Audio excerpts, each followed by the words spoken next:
this is Roger, thanks for dropping by. This is sorting out Geoff's plants that I brought home on Sunday. We've done the getting them out of the pot and having a sort of look at some of the very feeble root systems we had to deal with. I've split them into two groups, those that will be potted, even though I haven't decided what pot or media or anything yet, and those that are going on mounts. This is the ones going on the mounts. So if you're not interested in watching mounting videos, now's a good time to find something else to watch, because that's what I'm doing in this one. Right, the plants that cleaned up were the two that I said looked like BC Mackay, and at the moment they haven't got their tags. I don't worry about that at the moment, simply because on the video on Sunday I differentiated which one had the bud and which one didn't. So I know which ones they are by going back to that video, but I'm not worried about that now. So we've got this one, and then we've got a slightly bigger version that looks like an almost identical plant. These are very Brassavola-like in their look, yeah? And they have got that in them, I'm sure. And this one's a bigger plant, basically. So they're both getting mounted, and then the other one that's getting mounted isn't one, because it decided to be more than one piece when it came out of the pot. And this was the little miniature Oncidium type with no ID whatsoever and very few roots to go with it, especially this little piece here. But they're all going to go on the same mount. The accepted way by many people to recover roots on a poorly Oncidium is to put it in a pot with moss. Well, that's exactly the same to me as putting it on a mount. The only difference is the pot won't stay full of wet moss quite so long, because it's on a mount, it'll dry quicker, and then it'll be up to me to re-wet it. So 3 plants to do. I'll start with the smallest one, which is this one here. I've got mounts. We've got quite a large one, that's for the larger one. And then we've got this one that goes with that plant, and then we've got that one that's that way rather than that way, and that's for the 3 pieces of Oncidium when we get to there. So this one, pretty straightforward. Being a rather spread out plant, plus the fact I haven't got much fishing line, I haven't been out to get any more fishing line yet, because I haven't bothered yet. And in addition to that, I've got very little live moss, which I was going to pop out and get some more of today. But it's been raining most of the day, and I don't do rain, basically. Rain is for looking out of the window at, not being in. So if it's raining, whatever I need to do can wait until it's not. The way I look at it, you could have guessed I was going to mount something on the grounds that I had some zombie moss. That's the only thing I ever use it for nowadays. So this is going to get wired on, so I don't need to worry about holding this in place before I put the moss on. Now this has got some older pseudobulbs that the base of is quite low down. So I'm going to put a turn of wire around the back of the plant holding those pseudobulbs in place, because the new growths are highly likely to come out here, here, here, here, here. Possibly there. They're not going to come out round the back of the plant, so holding those tight with a piece of wire is not a big deal. This is quite stiff wire. I've run out of the very thin stuff that I used to use, so I'm going to need to do a guessing game here. So that's 1, 2, 3. That's probably too much. That's to allow me to go around 3 times. You know, it's the length of that times 2 is 1 turn, plus allow a bit extra for the 2, you know, the width of the bark, and then treble that to give me 3 pieces, 3 turns. That's my theory, what I have. And I hate using long pieces of wire. It's the easiest way to get your eye poked out that there is. Right. So first turn is through the back of the plant, holding on to a couple of pseudobulbs. I'm going to slide that down near to the base of the rhizome before I attempt to bend that. about there. And then the loose end goes around the back of the mount like that. So I've already got the plant now with just that thing. That's already got. However, that's just the top part of the plant. That just slipped. I dare you. Right. Now stay there. Right, so the next turn obviously needs to be close to the base of the plant, but now's a good time to put the moss on. Yeah? Otherwise I will run out of... Now this is a Cattleya type, so it doesn't want to be heavy on the moss. It just needs enough to keep it hydrated long enough for the roots to take it on, the moisture and the feed on board, before the mount dries out.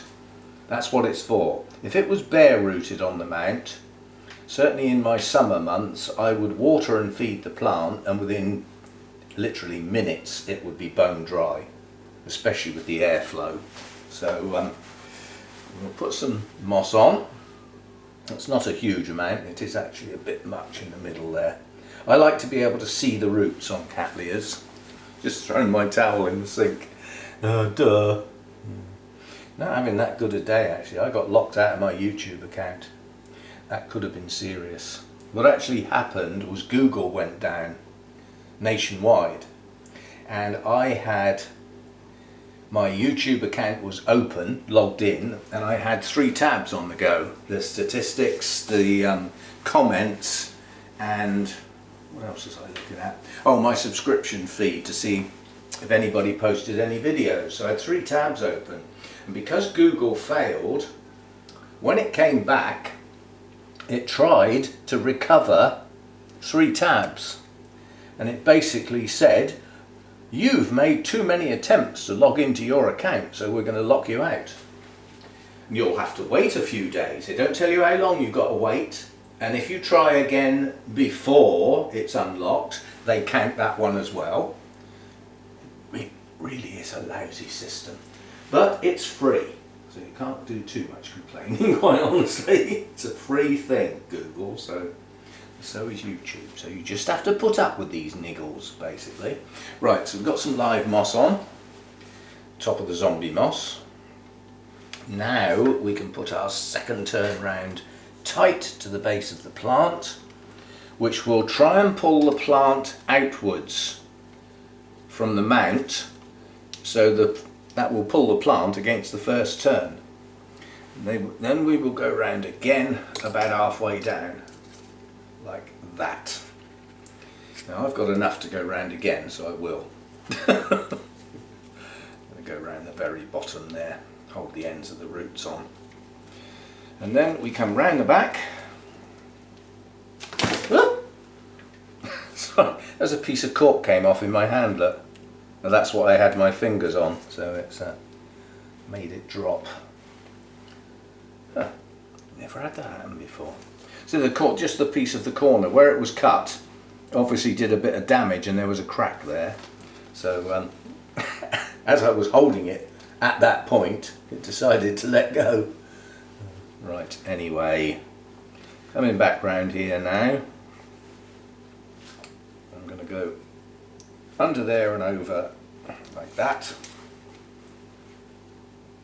and I'm going to go round again because I want this piece that I've got to lock. So I've tied a sort of knot, you could call that, I suppose. And then all I'm going to do is go up to my original little piece that we bent round, put a twist in and cut it off at that point.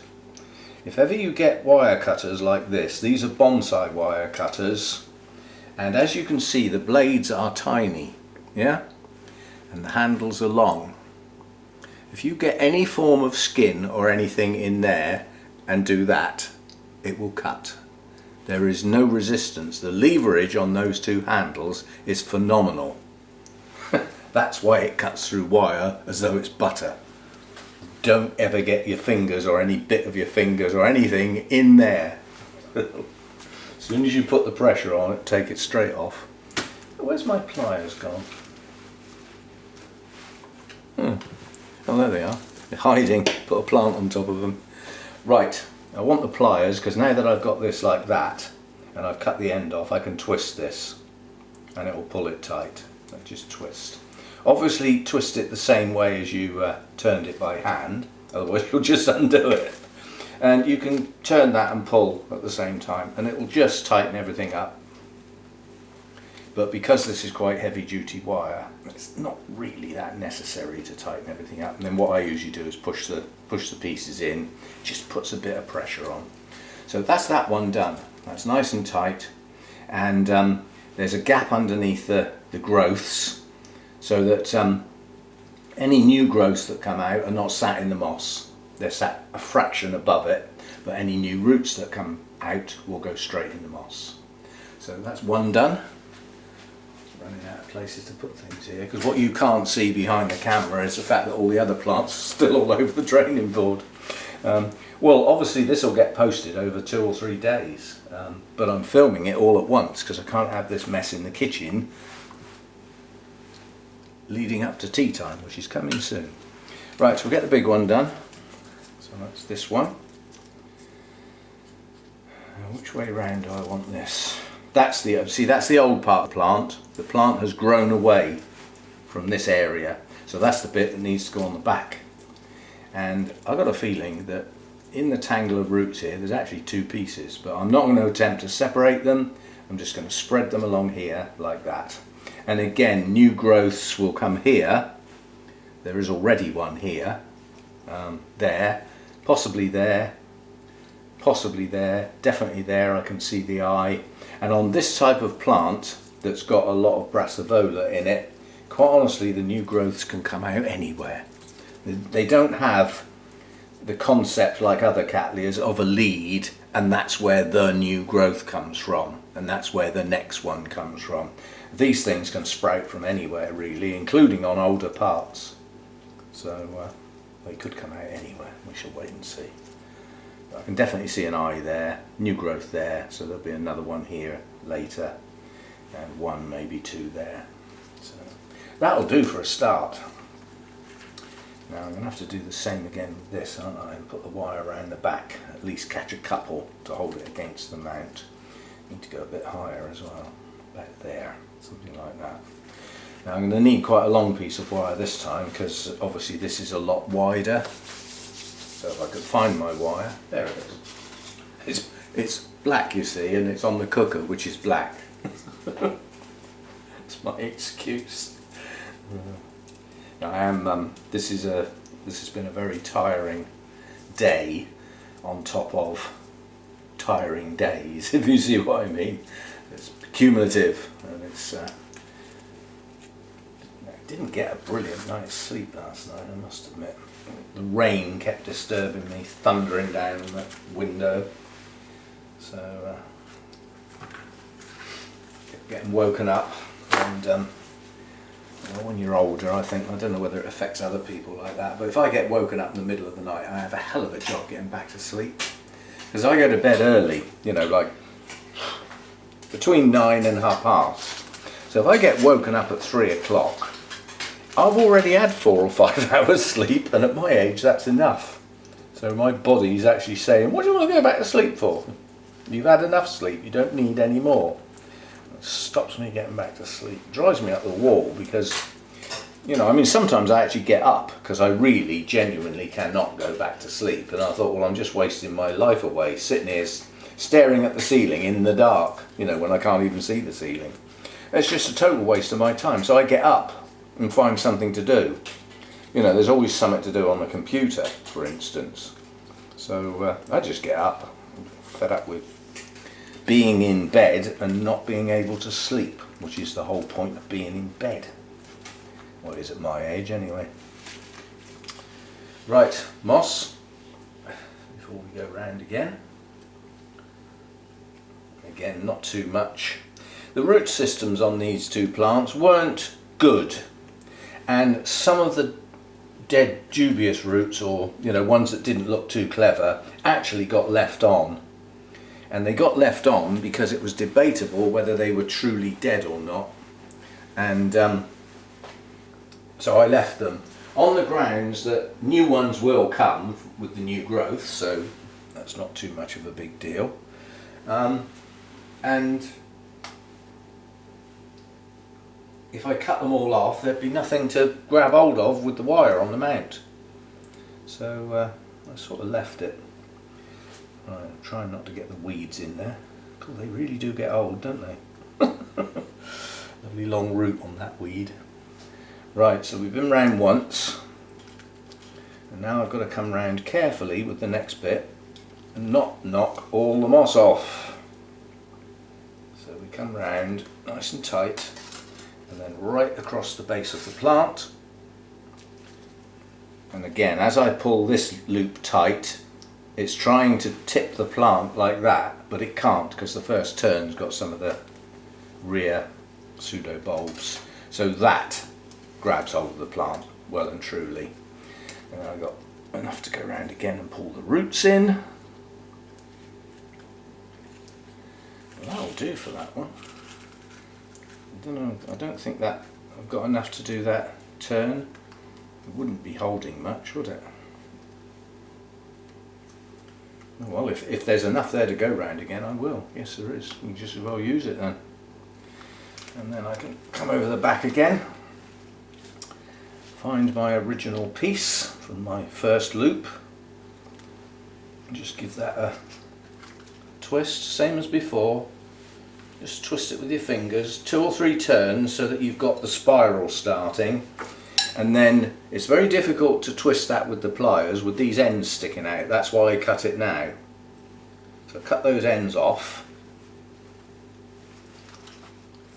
Why won't you cut? It's me saying it'll cut your finger off. That decides it won't. Right, and then I can pull that tight while twisting. And that just pulls it all in nicely. Just push it down so that there's no sharp edges. And that's that one done.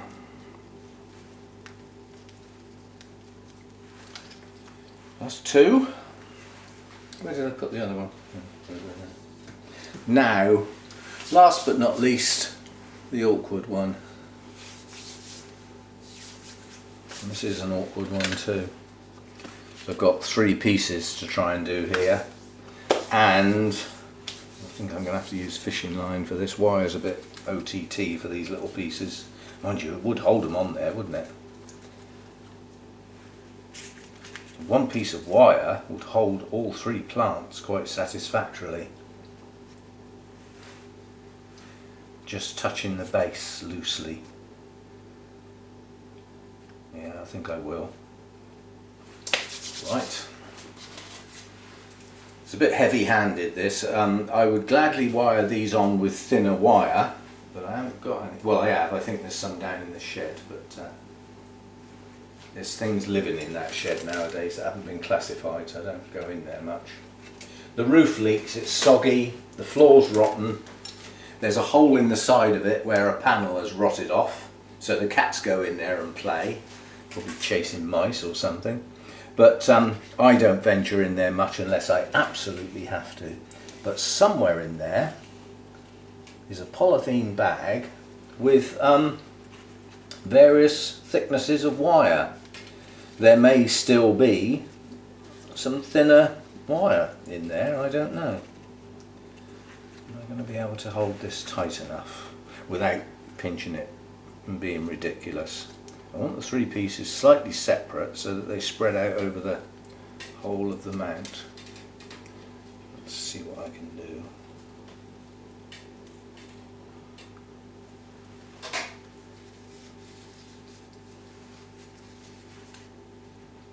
Yeah, that's got them. It's got them tight enough. They don't need to be silly tight. They're only little oncidiums after all. And I've got them right at the base of the rhizome, not halfway up. Not halfway up the pseudo bulb, if you see what I mean. So they're not really squashing any of the plant at all. Right, let's get some moss on. Now this time we're going to be heavy on the moss. Why? Because we're trying to recover a root system on oncidiums. So this is the equivalent of putting them in a pot of moss, except they're on a mount. So apart from not going too far up the pseudobulbs, quite a lot of moss. Plus, obviously, if this does develop a new root system and starts growing new growths, those will push their roots straight down into this moss and start attaching to the bark, at which point the plant will grow off at a good pace. But it needs to get some roots going, and it may not grow any, these pieces may not grow any roots until new growths come. So I need to keep the current root system hydrated, so heavy on the moss this time. But on a mount it doesn't matter, because it will dry in between waterings, it just will.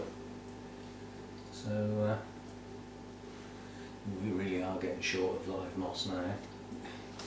The bits of moss I'm using now, I'm relying on them coming back to life, if you see what I mean, because these are not very good bits. I suppose I could always add some moss at a later date to a mount, couldn't I?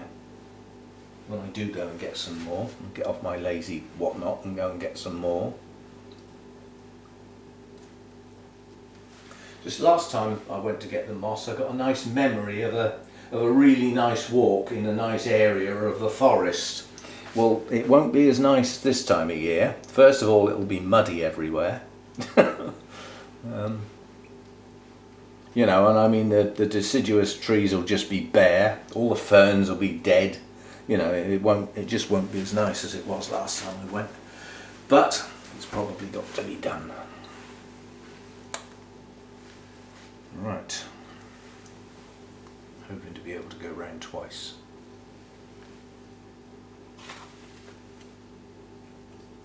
Yes. Gotcha. Right, and a bit left over by the looks of it. There we go.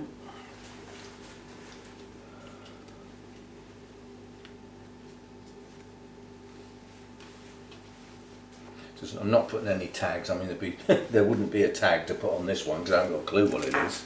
We may well be able to identify this one day when it blooms, but until such time as it does that, it's just a miniature Oncidium type. Might not even be an Oncidium. Could be a Miltonia. You know, there's various options it could be, but it's definitely in the Oncidium alliance, and it's a miniature plant. It's not going to grow huge. So it could, in theory, even be a twinkle, but it's twinkle size, and certainly my other twinkles have done really well since they got mounted. So there we go, that's that one. So that's the three. That's the miniature Oncidium type, and then the two Brassivola types. As I say, these two Brassivola types should take off reasonably well, one would hope. And yeah, so that'll be part 2 probably, and part 3 will be the ones that are actually going to go in pots. And what we've ended up with there is one of the plants is in many pieces, but I still will probably put them all in one pot, and that's the one that we think is Odontoglossum naeviem, which will then be a duplicate because I've already got one. And then we've got the other two. I'll say what they are when we get into the next video. So that's that one done. A few more mounts to find some hanging space for. They don't need to go in bright light. They need to establish themselves first, get some new roots going before we attempt to push them on hard. But the Brassivola types would, under normal circumstances, need good light. The element of Brassivola in there will demand higher light to bloom well. So yeah, I'll find suitable hanging space facing where the light comes from. Whereas this little one will go up with the twinkles in that area. So there we go. See you next time.